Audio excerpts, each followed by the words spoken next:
కింద మీద ఊపు రవితేజ అన్న తోపు. మూవీ అయితే చాలా బాగుందండి. అంటే రవితేజకి పర్ఫెక్ట్ టైటిల్ పెట్టారు రావణాసుర అని. 10 మంది రావణాసుని ఎలా అయితే చంపుతాడో అలానే ఉంది మూవీ. మూవీ అయితే ఆసమ్ అండి. డెఫినెట్గా ప్రతి ఒక్కరు చూడాల్సిన మూవీ. బ్యాక్గ్రౌండ్ మ్యూజిక్ కానీ విలనిజం కానీ రాముడు అనేది ఏం ఉండదు కాన్సెప్ట్. ఒక స్టోరీ వల్ల ఆయన 10 మందిని చంపుతారు. సో అందువల్ల రావణాసుర అని టైటిల్ వచ్చింది. యా ఓకే, అంటే ఉండాలి కదా స్టోరీలో డెప్త్ మాత్రం. బ్యాక్గ్రౌండ్ మ్యూజిక్ అయితే పర్ఫెక్ట్ గా సెట్ అయింది రావణాసురకి. ఎస్, అంటే ఇప్పుడు ఒక కిల్లర్ని ఒక క్రైమ్ చేసేటప్పుడు దానికి తగ్గట్టు బ్యాక్గ్రౌండ్ అనేది చాలా బాగా ఇచ్చారు. చాలా పర్ఫెక్ట్ గా సెట్ అయింది రవితేజ మాత్రం. సో మాస్ మహారాజా అంటే ఏంటి అంటే ఈ మూవీతో మళ్ళీ ప్రూవ్ చేస్తారు. ఫేక్ రివ్యూలు నమ్మొద్దండి, సీరియస్లీ చెప్తాను. నన్ను నమ్మి థియేటర్గా ఉండి మీకు ఖచ్చితంగా సినిమా నుంచి ఏదో ఒకటి పట్టుకొచ్చుకుంటారు. అంత బాగుంటుంది సినిమా. నిజమన్నా నెగిటివ్ రివ్యూలు అసలు నమ్మొద్దండి. వేస్ట్ వరస్ట్ న్యాయాలు చెప్తారు. నేను చెప్తున్నా సినిమా ఎక్సలెంట్, బ్లాక్ బస్టర్ అంతే. ఒక ముక్కలో జే రవితేజ అన్న. ఈ కాలంలో రావణాసురుని చూడాలని మాత్రం ఈ సినిమా చూడాల్సిందే. సిటీకి ఎంతో మంది కమిషనర్లు వస్తుంటారు. ఇండస్ట్రీలో రవితేజ ఎప్పుడు వస్తాడు, ఇండస్ట్రీలో నిలబడతాడు. నెంబర్ 1గా నీళ్ళ స్థాయికి ఉన్నాడు రవితేజ. కష్టపడి పైకి వచ్చిండు, ఇన్వాల్వ్మెంట్ చాలా బాగా చేసిండు. అసలు మనం ఊహించుకోము రవితేజ యాక్టింగ్ ఎట్లా చేసిందంటే. మొన్న ధమాగా హిట్ అయింది, తర్వాత వాళ్ళ హిట్ అయింది సినిమా. ఇది 3వ సినిమా, హ్యాట్రిక్ సినిమా అయినది. మళ్ళీ నెక్స్ట్ వచ్చే సినిమా వస్తుంది టైగర్ రామకృష్ణరావు. అది కూడా బ్లాక్ బస్టర్ మూవీ కావాలని మనస్ఫూర్తిగా కొడుతున్నా. రావణాసుర చూశానన్న మూవీ. రావణాసుర మూవీ చాలా బాగుందన్న. అసలు రవితేజ గారికి ఇటువంటి క్యారెక్టర్ రావడం చాలా ఆనందంగా ఉంది. ఎందుకంటే రవితేజ గారు మంచి ఎనర్జీ, కామెడీ యాంగిల్ ఉంటుంది, ఫైట్స్ యాక్షన్ యాంగిల్ ఉంటుంది. కానీ ఇందులో నెగిటివ్ షేడ్, ఆయన యాక్టింగ్ వేరియేషన్స్ ఉంటాయి. ఒక స్మైల్ అనేది ఏదైతే ఉంటుందో ఆ స్మైల్లో చాలా అర్థాలు కనిపించేలా యాక్టింగ్ చేశారు. అసలు మామూలు యాక్టింగ్ అనేది సినిమా అయితే పీక్స్ ఉంది. అసలు అక్కడక్కడ లైట్గా లాగ్ అనిపించినా అదేం అనిపించదు. బ్యాక్గ్రౌండ్ మ్యూజిక్ కానీ స్క్రీన్ ప్లే కానీ చాలా బాగున్నాయి. డ్రాబ్యాక్ వచ్చేసి ఏంటంటే విఎఫ్ఎక్స్ మీద కొద్ది కాన్సన్ట్రేషన్ పెట్టాలనిపించింది. ఆ విఎఫ్ఎక్స్ తప్ప మిగతా అంతా చాలా బాగుంది. ఒక మంచి హిట్ అని చెప్పచ్చు, hat-trick hit Raviteja. Ravanasura movie చూడడం జరిగింది, చాలా బాగుందన్న సినిమా. అంటే ఒక థ్రిల్లర్ జోనర్లో తీసుకెళ్లారు సినిమాని. సుధీర్ వర్మ గారి థ్రిల్లింగ్ సెల్యులాయిడ్ అని చెప్పచ్చు.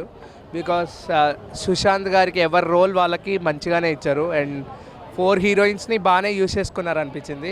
అండ్ రవితేజ గారిని మరీ అంత విలనిజం షేడ్స్లో ఎప్పుడు ఎక్స్పెక్ట్ చేయలేదు. లైక్ మొన్న సెన్సార్ కట్స్ విషయంలో కూడా 30 సెన్సార్ కట్స్ ఉన్నాయని చెప్పడం, ఆ సెన్సార్ కట్స్ చూసినప్పుడు కూడా రవితేజ గారి దగ్గర నుంచి ఇంత విలనిజం ఉంటుందా, అంటే ఇంత బాగా చేయగలరా అని చెప్పేసి అంత ఎక్స్పెక్ట్ చేయలేదు ఒక హీరో షేడ్స్ చూసాక. సినిమా అయితే బాగుంది.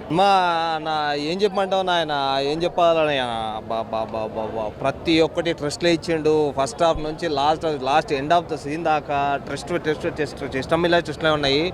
సినిమా హీరో మొత్తం విలన్లానే కనపడుతుంది.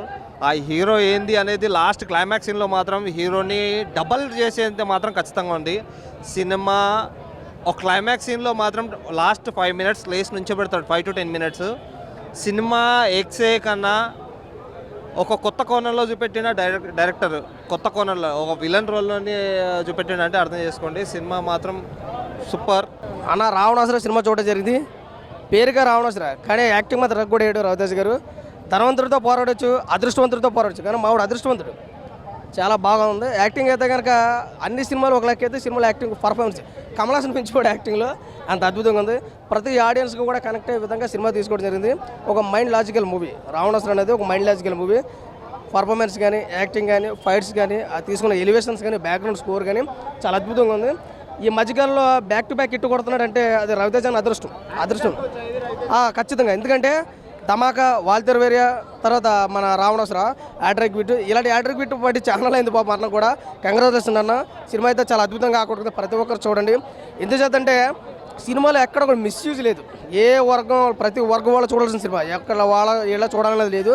అందరికీ మెచ్చే విధంగా అనిపించింది. ఇంకా సినిమా అవుట్ ఆఫ్ 5 రేట్ ఖచ్చితంగా తెలియచ్చు. చాలా బ్యూటిఫుల్ మూవీ. ఎందుకంటే ఎక్కడ మిస్బిహేవ్ లేకుండా, అసభ్యకరమైన వార్డ్స్ లేకుండా ఒక పద్ధతిగా నీట్గా పోయినట్టు సినిమా ఏదైనా ఉందంటే రావణాసుర. చాలా బాగుంది, ప్రతి ఒక్కరు చూడండి. డైరెక్షన్ సూపర్ ఉందన్న. రావణాసుర డైరెక్షన్ మాత్రం స్టోరీ సూపర్, ఎక్సలెంట్ స్టోరీ అన్న. రవితేజ విలన్గా, హీరోగా 2 సూపర్ అన్న. లాస్ట్ హాఫ్లో మళ్ళీ చూపిస్తాను రవితేజ ఇవన్నీ ఎందుకు చేశాడో. సూపర్ అన్న స్టోరీ మాత్రం. Story, BGM, sound effect super అన్న. పర్ఫెక్ట్ ఫిల్మ్ అన్న రవితేజకి. రవితేజ కరెక్ట్ రోల్ సెట్ అయ్యాడు రావణాసుర. విలన్గా మాత్రం రవితేజని కొత్తగా చూస్తున్నాం మన సినిమాలో, కొత్తగా ఉన్నాడు. మ్యూజిక్ అయితే super, BGM song super song, ఉన్న 4 పాటలైనా సూపర్. హీరోయిన్స్ 5 మంది ఉన్నారు, 5 మంది కరెక్ట్గా వాళ్ళ లెవెల్ ప్రకారం కరెక్ట్ చూపించారన్న వాళ్ళ యాక్టింగ్. ధమాకా కంటే సాంగ్స్ కాదు, ధమాకా కంటే బీజిఎం సూపర్గా ఉంది. స్టోరీ మాత్రం ధమాకా కంటే బాగుంది. ధమాకా ఒక ఎత్తు, వాల్తేరు వీరయ్య ఎత్తు, రావణాసుర ఇంకో ఎత్తు. హ్యాట్రిక్ ఇది 100 కోట్లు కాదు, 200 కోట్లు రాసి పెట్టుకోండి. జై రవితేజ రావణాసుర.